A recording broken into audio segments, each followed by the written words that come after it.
అమ్మా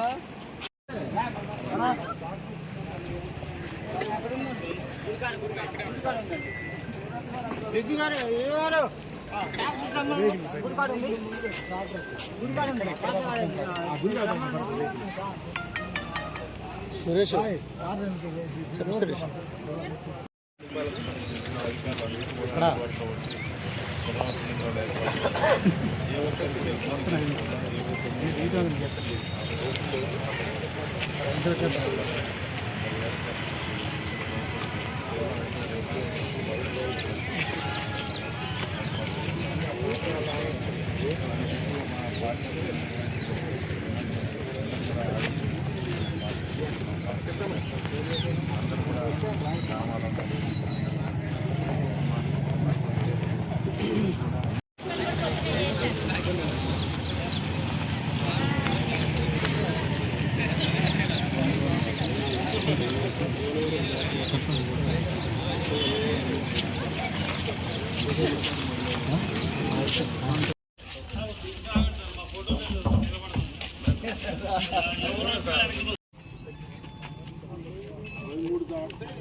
మూడు అంటే వరద ఇళ్లలోకి వచ్చిన ఎన్ని కుటుంబాలు ఉన్నాయి? 14 కుటుంబాలు వరద ఇళ్లలోకి వచ్చినాయి. చుట్టూ వరద వచ్చిన ఎన్ని ఇళ్ళు ఉన్నాయి? 45 మొత్తం 59.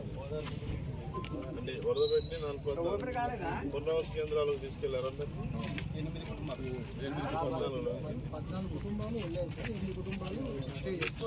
వాళ్ళకు ఉదయం టిఫిన్లు, మధ్యాహ్నం భోజనాలు, నైట్ భోజనం, డిన్నర్ అన్ని ఏర్పాట్లు చేయండి. ఎవరికి ఏ ఇబ్బంది రాకుండా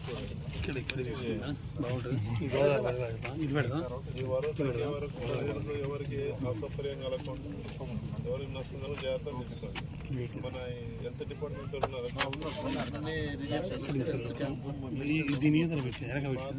ఎస్సీ కాలనీ, బసోప క్యాంప్, హెల్త్ క్యాంప్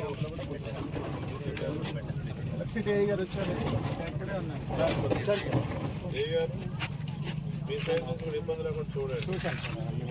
ప్రాబ్లం ఉన్నాయని కూడా పవర్ కట్ చేసి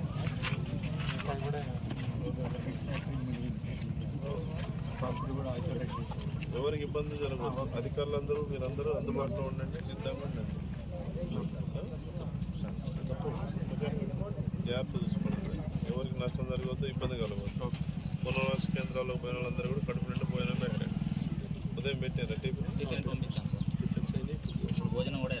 అంటే ఇప్పుడు ఈ వరద పెట్టిన 14 కుటుంబాలు 45 కుటుంబాల చుట్టూ వరద వచ్చినాయి ఉన్నాయి. వాళ్ళు కూడా ఆందోళనలో ఉంటారు. వాళ్ళు కూడా పెట్టుకోవాలి. రాకపోయినా వాళ్ళు కూడా గుర్తించి ఈ 3 ఏరియాల్లో వాళ్ళు కూడా పన్నకాడ పునరావాస కేంద్రం పెట్టినాము, అక్కడికి వచ్చి భోజనాలు చేయాలని చెప్పి చెప్పండి. వాళ్ళు వండుకోలేరు ఈ బాధలో. అట్లా చూడండి. ఎవరు కూడా పరిగెడుపులు ఉండదు. తగ్గే వరకు ఆ రకంగా గట్టిగా చర్యలు తీసుకోండి మీ వైపు నుంచి. ఎప్పటికప్పుడు అప్రమత్తంగా ఉండండి. ఓకే. గత కొద్ది రోజులుగా భారీ నుంచి అతి భారీ వర్షాలు కురుస్తున్న సందర్భంగా గోదావరి పరివాహక ప్రాంతమైనటువంటి పెనుబాక నియోజకవర్గంలో మరి గోదావరి పరివాహక ప్రాంతంలో ఉన్నటువంటి మండలాలు బోరుగుంపాడు, అష్టాపురం, మనుగూరు, పెనుబాక ఈ 4 మండలాల్లో గోదావరి పరివాహక ప్రాంతాలు ఉన్నాయి.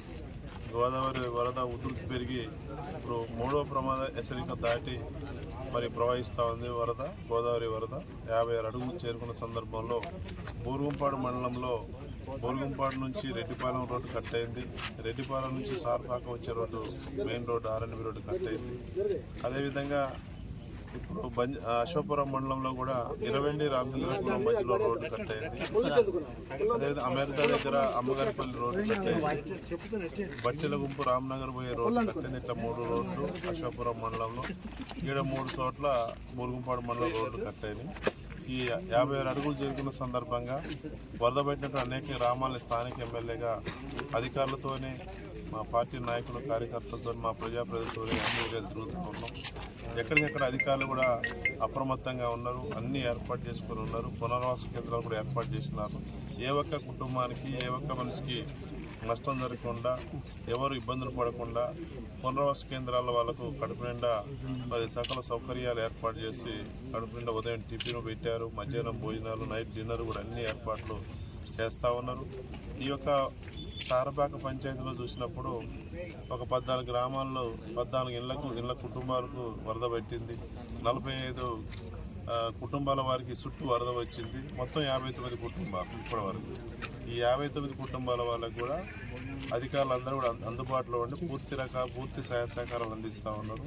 భోజనాలన్నీ కూడా ఏర్పాటు చేయడం జరిగింది.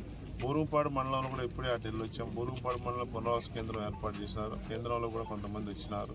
అక్కడ కూడా బూరుగుపాడు దగ్గర కూడా 28 ఇళ్ళు ఆడ కూడా వరద పెట్టినాయి. వాళ్ళకు కూడా ఏ విధమైన ఇబ్బందులు లేకుండా దగ్గరగా ఉండి మా పార్టీ కార్యకర్తలు, నాయకులు, మా ప్రజాప్రతినిధులు, అధికారులు అందరూ కూడా ఏ కుటుంబానికి నష్టం జరగకుండా, ఎవరికి ఇబ్బంది కలగకుండా అన్ని ఏర్పాట్లు చేయడం జరిగింది.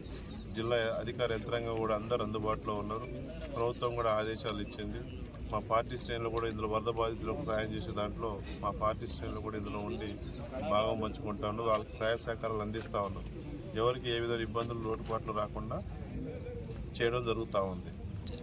ఇప్పుడు శాస్త్ర పరిష్కారము చేయడానికి ఇవాళ ప్రజాప్రభుత్వం, కాంగ్రెస్ పార్టీ ప్రభుత్వం, గౌరవ ముఖ్యమంత్రి రేవంత్ రెడ్డి గారి నాయకత్వంలో ఇవాళ తెలంగాణ మా ప్రజలు అందరూ కూడా అభివృద్ధి సంక్షేమ కార్యక్రమాలు అందుకుంటా ఉన్నారు.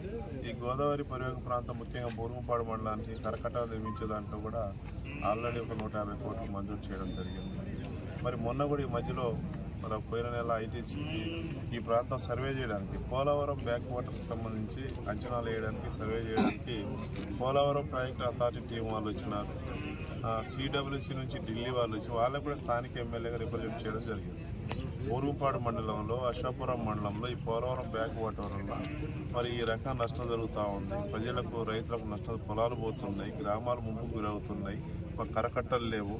మరి అదేవిధంగా అన్ని రకాల R&R ప్యాకేజ్ విషయంలో, నష్టపరిహార విషయంలో మీరు క్షేత్రస్థాయిలో ఇక్కడ స్థానికంగా కమిటీ చేసి ప్రజాప్రతినిధులతో స్థానిక మళ్ళీ శాస్త్రీయ పద్ధతుల్లో సర్వే చేసి నా పెనుపాక నియోజకవర్గంలో బూరుగుపాడు మండలము, అశోకపురం మండలాల్లో ఏ ఒక్క రైతుకి పొలం పోయినా, ఏ ఒక్క కుటుంబం ముంపుకు గురైనా ఎంతవరకు పోతుంది, ఏ శాస్త్రీయ పద్ధతుల్లో మీరు సర్వే చేసి నిర్ధారణ చేసి ఆ పోలవరం ఏదైతే ఇప్పుడు జాతీయ ప్రాజెక్టుగా ప్రకటించినారు, పోలవరంలోనే ఈ బడ్జెట్లోనే ఇది కూడా కేటాయించి ప్రతి ఒక్క కుటుంబాన్ని ఆదుకోవాలి, రైతుని ఆదుకోవాలి, మా గ్రామాలను కాపాడాలని చెప్పేసి చెప్పడం జరిగింది. కొద్ది రోజుల్లోనే మరి ఢిల్లీ కూడా వెళ్ళి ఆ శాఖ మంత్రి గారిని కూడా, మా ఎంపీలు ఉన్నారు ఇప్పుడు, మా మైబాదు ఎంపీ గారు బల్లం నాయక్ గారు, ఖమ్మం ఎంపీ గారు రఘురామరెడ్డి గారిని కూడా తీసుకొని వెళ్ళి కేంద్ర మంత్రి గారిని కలిసి స్థానిక ఎమ్మెల్యేగా మా రైతులకు నష్టం జరగకుండా, మా ప్రాంతాలకు అన్యాయం జరగకుండా చూసే దానికోసం ఆ వైపుగా నేను మరి ముందుకెళ్ళడం జరుగుతుందని తెలియజేస్తాను.